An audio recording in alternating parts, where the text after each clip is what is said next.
하나님께서 오늘 우리 공동체에게 주시는 말씀은 신약성경 요한복음 5장 1절에서 9절까지의 말씀입니다. 이제 요한복음 5장 1절에서 9절까지의 말씀을 봉독합니다. 하나님의 말씀에 경청하십시오. 그 뒤에 유대 사람의 명절이 되어서 예수께서 예루살렘으로 올라가셨다.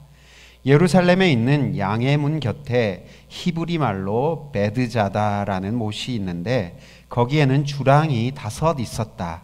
이 주랑 안에는 많은 환자들, 곧 눈먼 사람들과 다리 저는 사람들과 중풍병자들이 누워 있었다.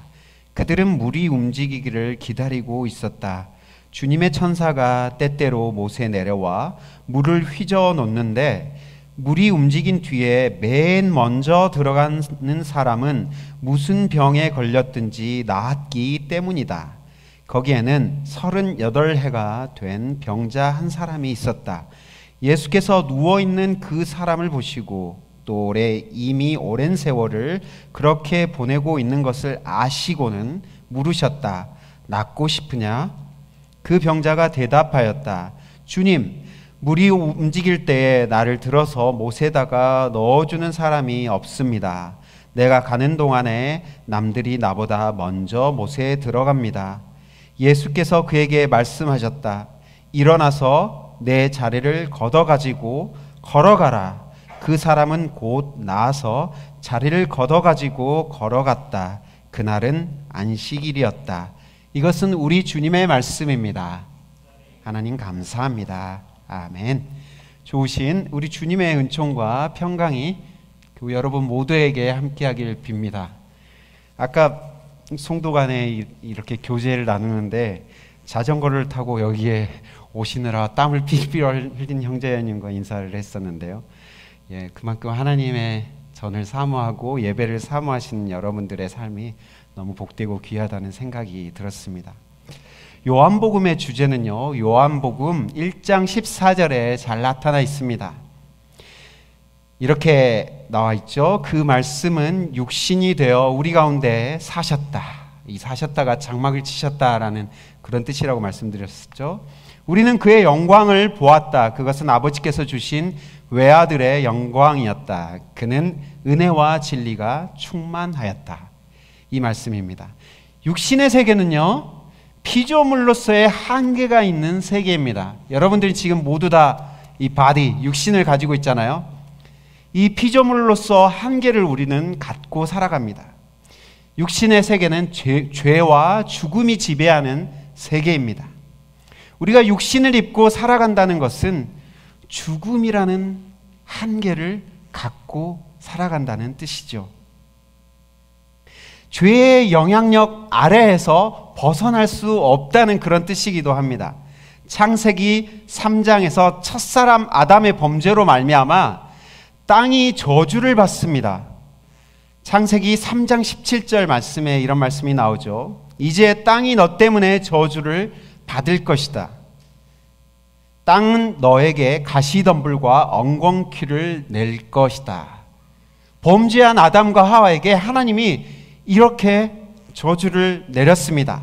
그런데 이 저주는 아담과 하와에게 직접적으로 가는 게 아니라 땅에게 지금 저주를 내리고 있는 사실이 독특합니다. 땅이 저주를 받고 엉겅퀴와 가시덤불을 내겠다는 말씀이에요. 성경은 우리 인간이 무엇으로 만들어졌다고 얘기합니까? 흙으로 만들어진 존재라고 얘기합니다. 흙은 땅으로부터 나오죠. 구약 성경에서 이 땅을 의미하는 아담아, 이 말에서 아담이라는 말이 나왔습니다. 그러니까 사람이 흙으로 만들어진 존재라는 것입니다. 땅이 저주를 받았다는 것은 땅의 흙으로 만들어진 인간이 저주 아래 놓이게 되었다라는 것을 말하는 것입니다. 땅을 진료로 만들어진 인간의 몸도 저주를 그때부터 받았던 것이죠. 땅이 엉겅퀴와 가시덤불을 나게 하듯이 우리 인간의 몸에도 질병들이 생겨나고 그 질병은 몸뿐만 아니라 마음에도 생겨나기 시작한 것이죠.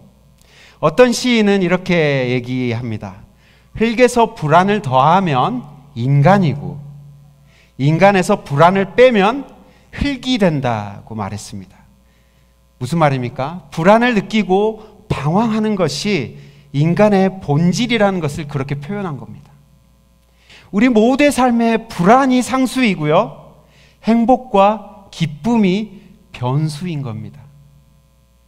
왜 내 인생이 이렇게 힘들고 불안하고 약하지? 라고 불평하지 마십시오. 불안을 품고 육신의 연약함과 함께 살아가는 것이 흙으로 지어진 인간의 운명이자 본질이기 때문입니다. 아담의 범죄로 말미암아 죽음의 권세 아래에 사로잡혀 있는 육신의 세계에 말씀이신 하나님의 아들이 들어오셔서 파고드셔서 장막을 치셨다라고 요한복음은 선포하고 있습니다. 하나님의 아들이 이 육신의 세계에 파고드신 이유와 목적이 무엇입니까? 도대체 왜 저 하늘의 영광을 버리시고 하나님의 아들 예수는 이 육신의 세계로 파고드신 것입니까? 그것은 독생자의 영광을 드러내기 위함이라고 요한복음은 얘기해주고 있죠. 독생자의 영광은 무엇과 뭘로 나타난다고 얘기합니까? 은혜와 진리로 나타난다라고 1장 14절에서 분명히 얘기해주고 있죠. 여러분, 은혜가 무엇입니까? 은혜는 우리 삶에 우발적으로 찾아오는 하나님의 선물입니다. 어느 날 갑자기 우리의 삶에 뚜벅뚜벅 걸어오셔서 우리에게 손 내미시는 예수님을 우리 모두가 만나고 그분의 초청하시는 하나님의 나라의 삶을 우리가 받아들이게 되는 것이죠. 이 은혜, 그 은혜의 삶으로 예수님은 우리를 초청하시고요. 진리란 무엇입니까? 그 은혜를 이어가기 위한 지속적이고 일관적인 태도라고 보시면 좋겠습니다. 진리는 하나님의 말씀과 명령대로 살 수 있는 능력을 얘기합니다. 어떤 사람이 진리 안에 머문다는 말은요, 일관성 안에 머문다라는 말과 같습니다. 하나님의 말씀과 그분의 명령의 영향력 안으로 들어간다. 그것이 진리 안에 거하는 삶입니다. 이 은혜와 진리가 하나님의 독생자 예수에게 나타난 것이죠. 오늘 본문이야말로 육신의 한계를 극단적으로 드러내고 살고 있는 38년 된 병자, 그에게 독생자의 영광이 나타났다라는 그런 사건입니다. 1절 말씀은 예수님이 유대인의 명절을 맞아 갈릴리에서 예루살렘으로 올라가셨다라고 설명하고 있습니다. 유대인의 명절은요, 크게 세 명절이 있었습니다. 이 명절들은 모두 농사와 관련된 농경사회의 절기 축제들이었습니다. 팔레스타인 인근에 살고 있던 유대인들은 1년에 3차례 이 절기를 맞으면 예루살렘으로 순례의 여행을 떠나야 했습니다. 첫 번째 명절은 6월절, 파스카라는 6월절인데요. 태양력으로 3월, 4월, 그레고리 태양력으로 3월, 4월경에 임하는데 유대 달력으로 니산월이라고 하죠. 이때 6월절이 있습니다. 이때는요, 보리와 아마를 추수하는 시기입니다. 이 원래 농경축제인데 거기에 의미를 덧입힌데 무슨 의미를 덧입혔습니까? 출애굽 사건을 이 6월절에 덧입힌 겁니다. 두 번째 명절은 바로 7.7절이죠. 성령 강림절로 우리가 지키는 절기인데요. 이 절기는요, 이름 무화과와 포도 수확을 하는 절기입니다. 여기에 어떤 의미를 덧입힙니까? 신의 사연에서 맺은 언약을 기념하는 의미를 덧입히죠. 그리고 마지막 절기는 초막절인데 대추야자와 여름 무화과를 수확하는 절기인데 이때는 이스라엘 백성의 조상들의 광야 생활을 기념하는 절기입니다. 이렇게 유대인들은 각 절기마다 자연의 리듬을 바탕음으로 깔고 배음으로 깔아서 역사적 경험을 주선율로 연주했던 겁니다. 이 셋 중에 어떤 명절이었는지 본문에 설명하고 있지는 않습니다. 그런데 분명한 것은 예루살렘 안에서 각 지역에서 모여든 사람들이 북적였을 것이고 명절 분위기가 한껏 고조되어 있었을 것을 우리가 예상할 수 있는 거죠. 시간 설명에 이어서 장소가 소개되고 있습니다. 양의 문, 양의 문이라는 그 예루살렘 성곽의 문 옆에 베데스다, 어떤 번역본에는 베드자다라고도 나와 있는데 베데스다라는 연못시에서 오늘 이 사건이 일어납니다. 베데스다라는 뜻이 여러분 참고로 무엇입니까? 베트는 집이고요, 헤세드는 자비이죠. 베트 헤세드가 합쳐진 말인데 자비의 집, 그런 뜻입니다. 거기에 칸막이로 구분된 독립된 공간, 주랑이 5개가 있었다고 합니다. 주랑이라는 것은 여러분들 현관에 이렇게 기둥이 딱 박혀 있고 나와 있는, 돌출되어 있는 그런 부분이 있잖아요. 그게 주랑인데 칸막이로 나눠진 5개의 주랑이 있었는데 그 주랑이 병동으로 쓰이고 있었던 것 같아요. 오늘날로 치면 임시 병동이자 뭐 보건소 그 정도였을 것으로 생각됩니다. 베데스다라는 이곳에 심각한 병자들이 각각 그 주랑 안에 진치고 있습니다. 그들이 뭔가를 기다리고 있죠. 3절 후반부부터 4절까지 꺽쇠 가로 표시가 여러분 성경을 보시면 나와 있는데요. 여러분 성경은요, 원본이 지금 남아있지 않고 모두가 필사본입니다. 이렇게 사본으로 적혀져 있는데 후대로 내려오면서 그 사본들의 약간씩 차이가 막 생기는 거예요. 어떤 사본에는 이 꺽쇠 가로의 부분이 있는 사본이 있고 또 없는 사본이 있는데 오늘 우리 성경은요, 있는 사본들의 내용을 전제로 그것을 해석해 놓은 것이죠. 근데 그 괄호 안에는요, 이 연못 안에 있는 사람들의 어떤 상태를 지금 설명해 주고 있어요. 거기에 연못이 있었다고 합니다. 간헐천이 있었다고 하죠. 가이저인가요? 이게 간헐적으로 푹푹 솟아오르는 그 샘을 가이저라고 하는데, 여러분들이 미국의 옐로우스톤 국립공원이라는 유명한 국립공원에 가면 올드 페이스풀이라는 유명한 가이저를 만날 수 있는데요. 어쨌든 이게 주기적으로 솟아오릅니다. 근데 이 연못은 1년에 한 번 솟아올랐던 것 같아요. 딱 1년에 한 번. 그런데 물이 솟아오를 때 그곳에 가장 먼저 들어가는 사람은 무슨 병에 걸렸든지 나았다고 합니다. 여러분 어린 시절에 학교 다닐 때 또 군대 생활하신 분들 선착순이란 걸 해보셨습니까? 아주 싫어하는 그런 벌칙이었는데요. 어디 찍고 와, 뭐 축구 골대 찍고 하면은 모두 다 우르르 축구 골대로 몰려서 맨 먼저 도착한 사람은 예외, 그 다음에 다시 한번 계속 이렇게 반복되는 벌칙이 선착순인데, 저는 참고로 달리기 맨 꽃이어가지고 이 선착순이라는 벌칙을 매우 싫어했습니다. 군대에서도 그것 때문에 아주 굴지를 않았었는데요. 어쨌든 이 베데스다 안에 지금 구원을 가지고 선착순을 하고 있는 장면이 지금 연출되고 있는 거죠. 먼저 내려간 사람이 모든 것을 가져가 버리는 매우 배타적이고 독점적인 선착순 구원이 그곳을 지배하고 있는 것을 우리가 볼 수 있습니다. Winner takes all이라고 하죠.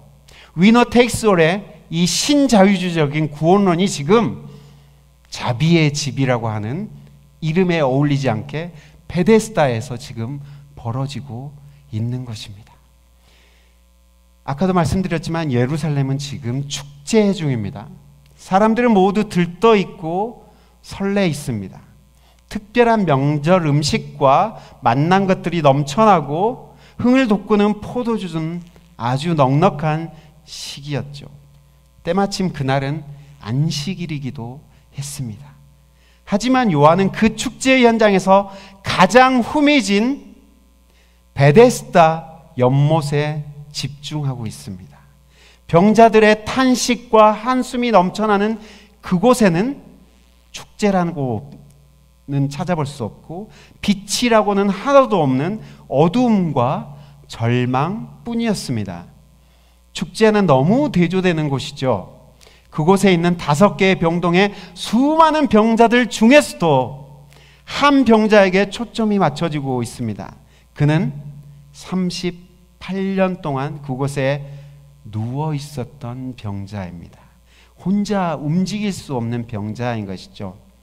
병명이 직접적으로 나와 있지 않는데 중풍병자가 누워 있었다는 말로 사람들은 이 사람이 아마도 중풍병자였을 거라고 그렇게 생각하기도 합니다. 어쨌든 간에 그 사람이 누워 있습니다. 여러분, 다른 병자들과도 비교해서 이 사람은 매우 비참한 상황 가운데 있습니다. 눈먼 사람이 만약 거기 있다면 물이 솟아오르면 무작정 눈 안 보이는 상태로 연못을 향해 달려가면 되겠죠. 또 절룩거리는 사람은 스피드가 문제이지 자기 스스로 그곳으로 움직일 수 있지만, 이 사람은 이것도 저것도 안 되는 아주 비참한 상황 가운데 있는 것이죠. 선착순 구원론의 최대 피해자이고 배타적이고 독점적인 베데스다 시스템 안에서도 가장 슬픈 사람, 그가 바로 38년 된 병자였습니다. 우리는 솔직히 38년 된 병자의 마음을 다 헤아릴 수 없습니다. 이럴 때 필요한 것이 문학 작품인 것 같아요. 우리가 가질 수 없는 상상력들을 문학 작품들이 대신 얘기해 주잖아요. 일본의 유명한 크리스찬 작가인 소설 빙점의 저자 미우라 아야코라는 사람이 있는데요. 이 사람이 척추결핵으로 14년을 누워 있었던 사람입니다. 저도 고등학교 때 누나 책꽂이에 꽂아 있는 길은 여행가라는 그런 책으로 미우라 아야코의 작품을 처음 접했었는데, 그녀의 작품 이 질그릇에 대해서라는 책에서 자기가 14년 동안 누워 있었던 소감을 소개합니다. 한마디로 얘기하면은 14년 동안 내가 누워 있어 보니까 죽어버린 사람이 훨씬 부럽더라는 것입니다. 차라리 죽었으면 좋겠다라는 그런 감정인 거죠. 건강한 몸을 가지고도 여러분, 사람이 일주일만 누워 있으면 정신병에 걸리기 쉽습니다. 그런데 38년 동안 한 장소에 누워서 매년 한 명씩 연못에서 나음을 받고 가는 것을 지켜보아야 했던 그 병자의 마음은 어땠을까요? 38전 38패에 쓰라린 패배만 맛보았고 앞날의 소망도 없어 보이는 환자입니다. 그런데 가장 어둡고 후미진 곳에서 쾌쾌한 냄새를 풀풀 풍기며 소망 없이 누워있는 그에게 어느 날 갑자기 예수님이 뚜벅뚜벅 다가오십니다. 그의 어둡고 냄새나는 삶의 반경 안에 독생자의 영광이 비춰지기 시작한 겁니다. 예수님은 누워있는 그 사람을 보시고 아시고 물으셨다라고 본문은 얘기해주고 있죠. 보다, 알다라는 지각 동사가 쓰이고 있습니다. 자세히 관찰해 보시고 나서 그의 아픔에 공감하신 것이죠. 여러분, 사람은 눈이 있어도 관심이 없으면 보이질 않습니다. 동의하세요? 잘 보아야, 자세히 보아야 공감할 수 있는 힘이 우리에게 생깁니다. 보지 않으면 공감할 수도 없는 것이죠. 근데 언제 보인다고요? 관심을 가져야 보인다고요. 여러분, 아내들이 머리 스타일 바꾸거나 새 옷을 입고 남편에게 묻습니다. 나 뭐 변한 거 없어? 하지만 남편은 전혀 알아보지 못하고 뭐지? 잘 모르겠는데? 네, 이런 남편들은 공감 지수가 조금 심각한 상태에 있는지 자신을 한번 돌아봐야 되겠죠. 나태주 시인이라는 사람이 풀꽃일이라는 시를 썼습니다. 아주 여러분들에게 많이 아시는 시죠. 이런 시들이 이제 교보문고 거기에 이렇게 플래카드 같이 이렇게 적혀 있잖아요. 이런 시입니다. 자세히 보아야 예쁘다. 오래 보아야 사랑스럽다. 너도 그렇다. 네, 매우 간단한 시입니다. 자세히 보고 오래 보아야 상대방의 진면목이 보인다는 매우 당연한 말입니다. 그런데 우리 삶에 이런 당연한 것이 잘 되지 않는 것은 우리가 너무 분주하기 때문입니다. 현대인들은 잠시 머물러 자세히 관찰할 여유가 없습니다. 스피드에 익숙한 사람들에게는 천천히 걸으면서 불꽃을 관찰할 여유가 없습니다. 그런 것은 목사님이나 하는 거지. 아마도 시인은 현대인의 그런 분주한 삶을 이 시로 꼬집고 있는 것인지 모릅니다. 신영복 선생님의 책에 이런 글귀가 있습니다. 자동차를 타고 빠른 속도로 지나가는 사람에게 1m의, 이 짧은 1m의 코스모스 길은 한 개의 점에 불과합니다. 그러나 천천히 걸어가는 사람에게는 이 가을을 남김없이 담을 수 있는 꽃길이 됩니다. 천천히 그리고 오래 자세히 관찰하면 이 세상에 아름답지 않은 존재가 한 개도 아름답지 않은 존재가 없습니다. 모두가 아름답다는 거죠. 예수님이 이 환자를 천천히 오래 그리고 유심히 지켜보셨던 것 같습니다. 그가 비록 아무도 모르는 풀꽃 같은 아주 미약한 존재였지만 그 안에 활짝 피어있는 하나님의 형상을 발견하고 그에게 다가가신 겁니다. 그리고 예수님이 그에게 묻습니다. 낫고 싶으냐? 아니 그냥 낫게 해주시면 되는데 왜 이렇게 굳이 여러분 낫고 싶으냐 물어보시는 겁니까? 우리가 보고 공감한 것까지는 여러분 따라할 수 있지만 낫고 싶으냐? 이런 말은 여러분 도저히 우리가 따라할 수 없는 겁니다. 이거는 하나님의 독생자 아들인 예수님이니까 할 수 있는 개인기인 거죠. 하나님의 독생자의 아들에게 발산되는 하나님의 영광이 없이는 이런 치유의 역사가 일어날 수 없습니다. 예수님이 하나님의 아들이시라는 것이 이 대목에서 드러나게 되는 거죠. 낫고 싶으냐는 이 질문은요, 38년 된 병자의 멈춰버렸던 상상력을 자극하는 질문이었습니다. 그는 베데스다에 온 지 한 해, 두 해 동안은 나을 수 있다는 희망을 가지고 있었겠죠.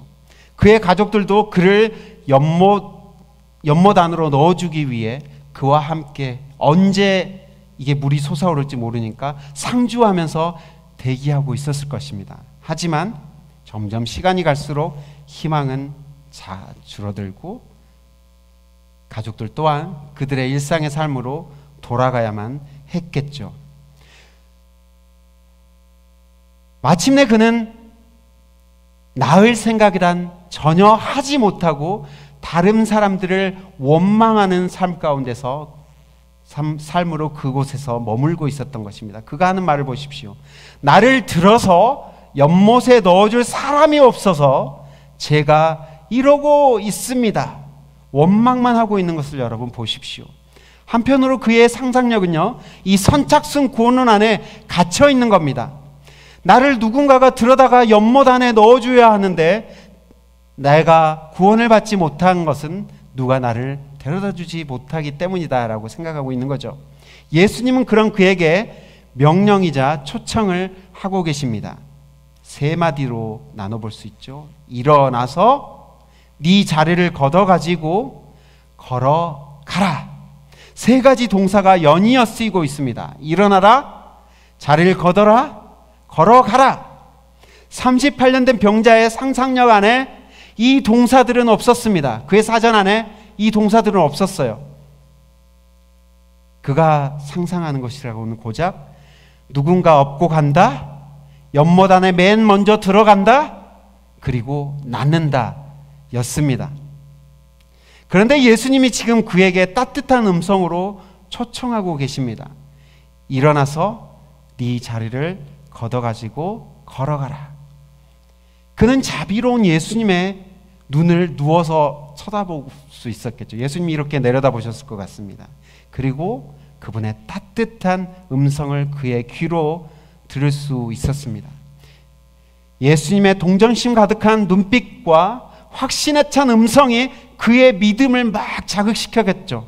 아, 믿을만하다. 이분을 믿을만하다라는 그런 확신이 그에게서 들었을 것입니다. 38년 동안 방치되었던 인생 안에 새로운 희망이 일어나기 시작했습니다.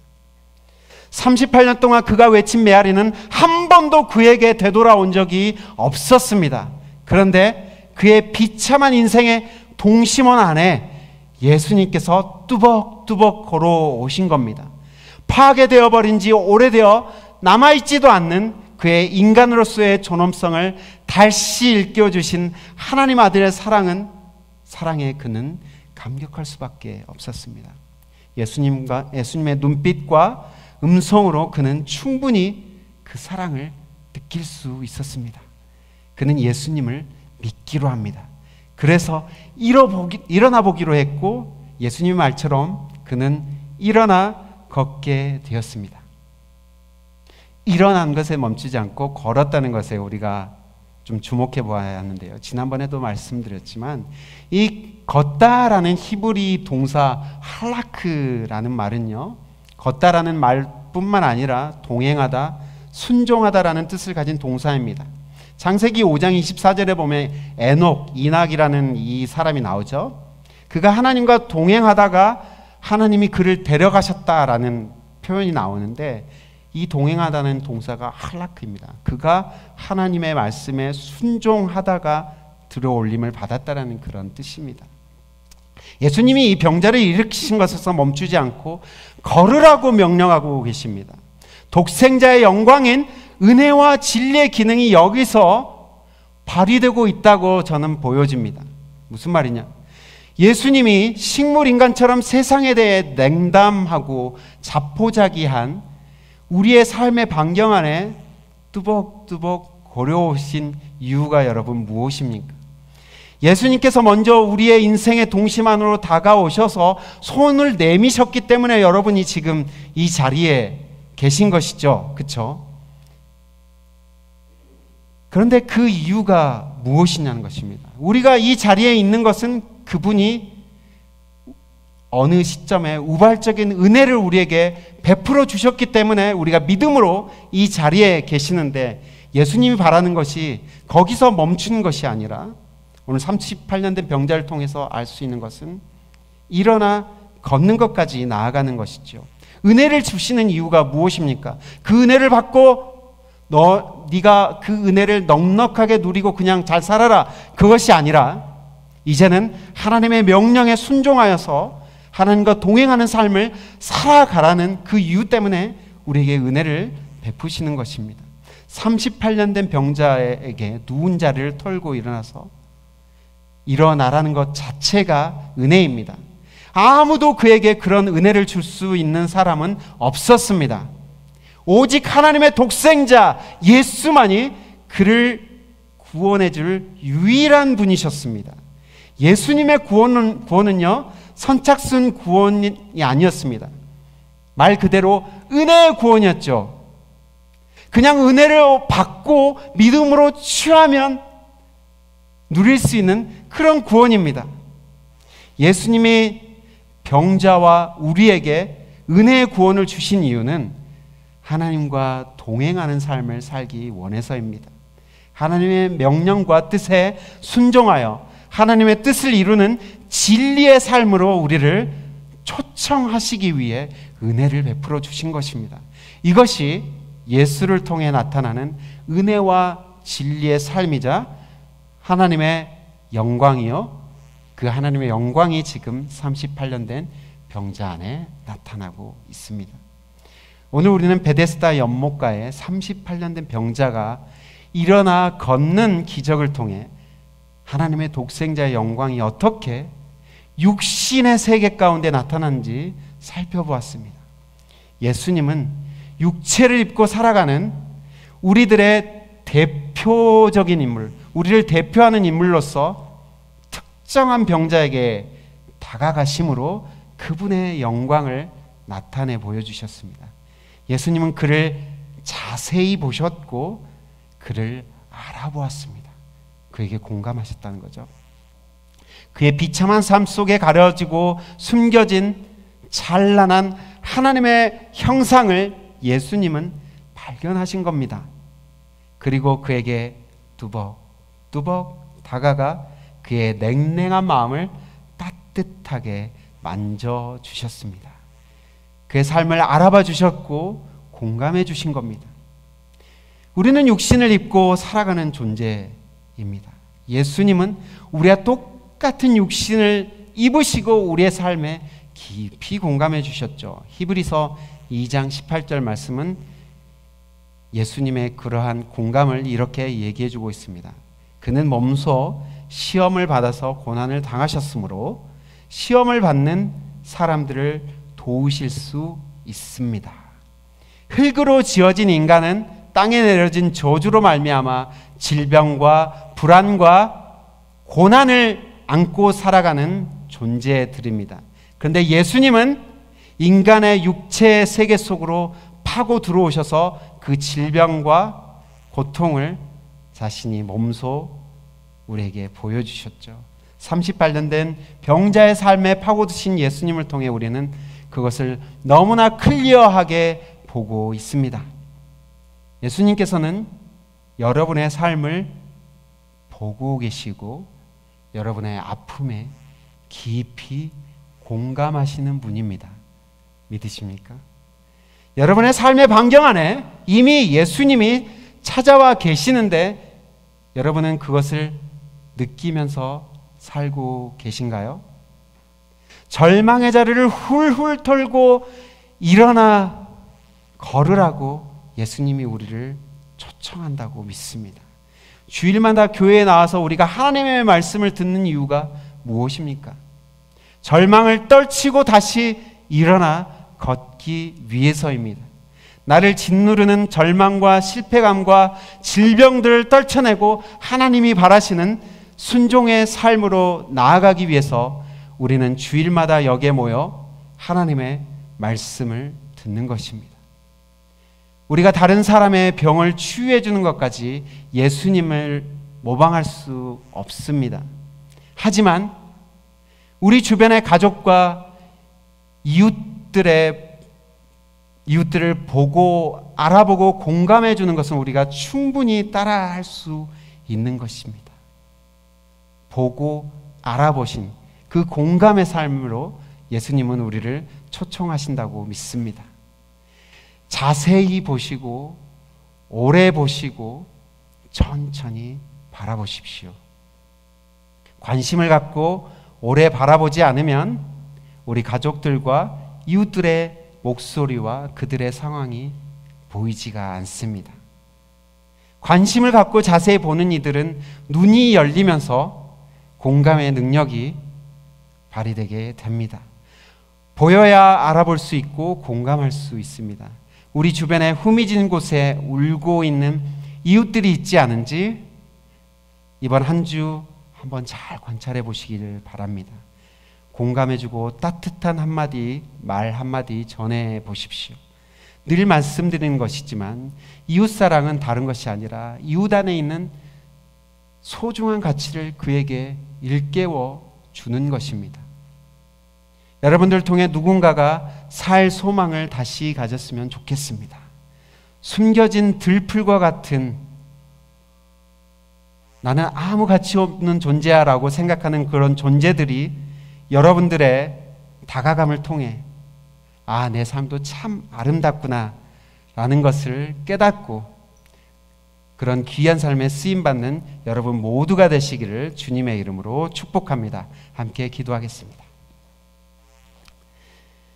사랑의 주님, 38년 된 병자의 모습이 우리의 모습입니다. 너무 연약하고 아무것도 할 수 없이 좌절하여서 넘어져 있는 우리의 모습 가운데 주님께서 다가오시고 손을 내밀어 주셔서 고맙습니다. 우리가 이제 다시 일어나 주님께서 바라시는 우리의 삶에 바라시는 그러한 건강한 삶으로 주님께서 원하시는 그 뜻과 하나님의 나라를 이뤄가는 그 귀한 비전을 따라 순종하는 귀한 삶으로 우리가 나아갈 수 있도록 주여 도와주시고 함께해 주옵소서. 예수 그리스도의 이름으로 기도합니다. 아멘.